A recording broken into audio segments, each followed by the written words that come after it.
Punjab university ਵਿੱਚ senate ਅਤੇ ਹਲਫਨਾਮੇ ਦੇ ਮੁੱਦੇ ਤੇ ਪੰਜਾਬ ਦੀਆਂ ਰਾਜਨੀਤਿਕ ਪਾਰਟੀਆਂ ਇਕਜੁੱਟ ਹੋ ਗਈਆਂ ਹਨ। ਭਾਰਤੀ ਜਨਤਾ ਪਾਰਟੀ ਅਤੇ ਪੰਜਾਬ ਯੂਨੀਵਰਸਿਟੀ ਦੀ ਵਾਈਸ ਚਾਂਸਲਰ ਰੇਣੂ ਵਿਜ ਵਿਦਿਆਰਥੀ ਸੰਘ ਸਮੇਤ ਰਾਜਨੀਤਿਕ ਪਾਰਟੀਆਂ ਦੇ ਨਿਸ਼ਾਨੇ ਤੇ ਹਨ। ਰੋਸ ਪ੍ਰਦਰਸ਼ਨ ਕਰ ਰਹੇ ਵਿਦਿਆਰਥੀਆਂ ਵੱਲੋਂ ਐਡਮਿਨ ਬਲਾਕ ਤੇ ਕਬਜ਼ਾ ਕਰ ਲਿਆ ਗਿਆ। ਵਿਦਿਆਰਥੀ ਇਮਾਰਤ ਦੇ ਦਰਵਾਜ਼ੇ ਨੂੰ ਖੋਲ੍ਹ ਕੇ ਅੰਦਰ ਦਾਖਲ ਹੋ ਗਏ। ਇਸ ਦੌਰਾਨ ਵਿਦਿਆਰਥੀਆਂ ਨੇ ਯੂਨੀਵਰਸਿਟੀ ਪ੍ਰਸ਼ਾਸਨ ਤੇ ਰਜਿਸਟਰਾਰ ਖਿਲਾਫ ਭਰਵੀਂ ਨਾਅਰੇਬਾਜ਼ੀ ਕੀਤੀ। ਦੱਸਣਯੋਗ ਹੈ ਕਿ ਪੰਜਾਬ ਯੂਨੀਵਰਸਿਟੀ ਨੇ ਇਸ ਸਾਲ ਦਾਖਲਾ ਲੈਣ ਵਾਲੇ ਵਿਦਿਆਰਥੀਆਂ ਨੂੰ ਹਲਫੀਆ ਬਿਆਨ ਜਮ੍ਹਾਂ ਕਰਵਾਉਣ ਲਈ ਕਿਹਾ ਸੀ। ਇਸ ਨਾਲ ਵਿਵਾਦ ਪੈਦਾ ਹੋ ਗਿਆ ਅਤੇ ਪੰਜਾਬ ਯੂਨੀਵਰਸਿਟੀ ਪ੍ਰਬੰਧਨ ਹੁਣ ਪਿੱਛੇ ਹਟ ਗਿਆ ਹੈ। ਦੱਸਿਆ ਜਾ ਰਿਹਾ ਹੈ ਕਿ ਪ੍ਰਬੰਧਨ ਹਲਫੀਆ ਬਿਆਨ ਦੇ ਹੁਕਮ ਨੂੰ ਵਾਪਸ ਲੈਣ ਲਈ ਤਾਂ ਤਿਆਰ ਨਹੀਂ ਹੈ, ਪਰ ਆਪਣੀਆਂ ਸ਼ਰਤਾਂ ਵਿੱਚ ਸੋਧ ਕਰਨ ਲਈ ਸਹਿਮਤ ਹੋ ਗਿਆ ਹੈ।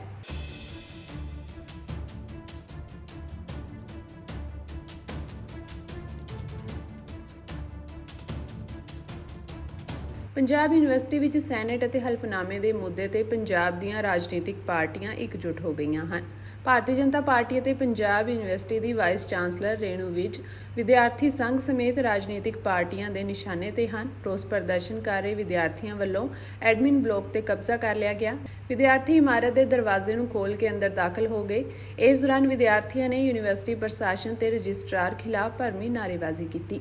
ਦੱਸਣਯੋਗ ਹੈ ਕਿ ਪੰਜਾਬ ਯੂਨੀਵਰਸਿਟੀ ਨੇ ਇਸ ਸਾਲ ਦਾਖਲਾ ਲੈਣ ਵਾਲੇ ਵਿਦਿਆਰਥੀਆਂ ਨੂੰ ਹਲਫੀਆ ਬਿਆਨ ਜਮ੍ਹਾਂ ਕਰਵਾਉਣ ਲਈ ਕਿਹਾ ਸੀ। ਇਸ ਨਾਲ ਵਿਵਾਦ ਪੈਦਾ ਹੋ ਗਿਆ ਅਤੇ ਪੰਜਾਬ ਯੂਨੀਵਰਸਿਟੀ ਪ੍ਰਬੰਧਨ ਹੁਣ ਪਿੱਛੇ ਹਟ ਗਿਆ ਹੈ।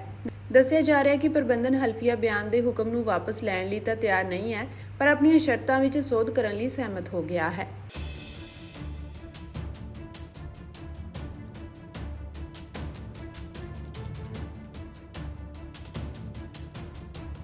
ਪੰਜਾਬ ਯੂਨੀਵਰਸਿਟੀ ਵਿੱਚ ਸੈਨੇਟ ਅਤੇ ਹਲਫਨਾਮੇ ਦੇ ਮੁੱਦੇ ਤੇ ਪੰਜਾਬ ਦੀਆਂ ਰਾਜਨੀਤਿਕ ਪਾਰਟੀਆਂ ਇਕਜੁੱਟ ਹੋ ਗਈਆਂ ਹਨ।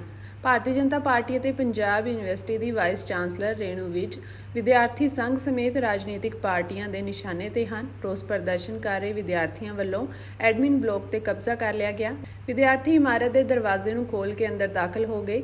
ਇਸ ਦੌਰਾਨ ਵਿਦਿਆਰਥੀਆਂ ਨੇ ਯੂਨੀਵਰਸਿਟੀ ਪ੍ਰਸ਼ਾਸਨ ਤੇ ਰਜਿਸਟਰਾਰ ਖਿਲਾਫ ਭਰਵੀਂ ਨਾਅਰੇਬਾਜ਼ੀ ਕੀਤੀ।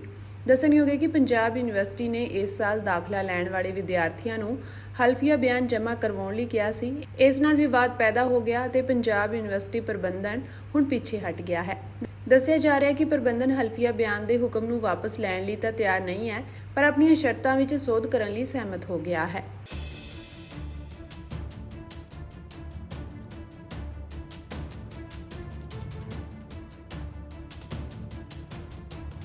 ਪੰਜਾਬ ਯੂਨੀਵਰਸਿਟੀ ਵਿੱਚ ਸੈਨੇਟ ਅਤੇ ਹਲਫਨਾਮੇ ਦੇ ਮੁੱਦੇ ਤੇ ਪੰਜਾਬ ਦੀਆਂ ਰਾਜਨੀਤਿਕ ਪਾਰਟੀਆਂ ਇਕਜੁੱਟ ਹੋ ਗਈਆਂ ਹਨ।